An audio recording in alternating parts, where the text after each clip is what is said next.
संभाजीनगरमध्ये आल्या आल्या अनेक तक्रारी अशा होत्या आणि आमच्या सर्व नगरसेवक, आमचे अध्यक्ष किशोर शितोळे आणि सर्वांनीच तक्रारी केल्या की आमचे तहसीलदार, आमचे एचडीओ जेव्हा एखादं स्वतःचं घर किंवा एखादं कॉमर्शियल कॉम्प्लेक्स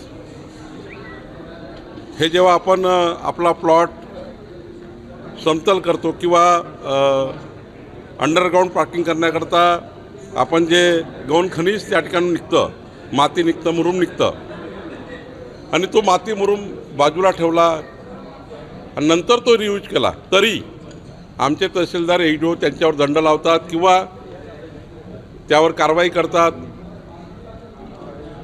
मी आज RDCनं सांगितलं की एक 2013चा नियम कोट करा, त्यावर स्पष्ट आदेश काढा।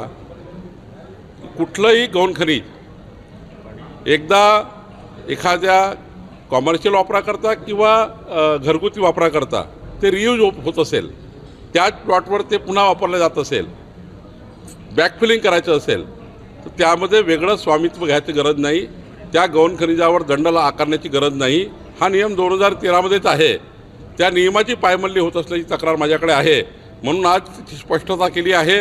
आणि यानंतर कुठल्याही घरमालकांनी किंवा कुठल्याही व्यावसायिकांनी तुमच्या प्लॉटमधनं निघालेलं जे गौण खनिज आहे ते तुम्ही जर रियूज करणार असाल तर त्याला कुठलंही स्वामित्व देण्याची गरज नाही, कुठलाही दंड आकारण्याची गरज नाही, कुणालाही त्या ठिकाणी असा हरासमेंट करण्याची कोणी अधिकारी हे काम करणार नाही।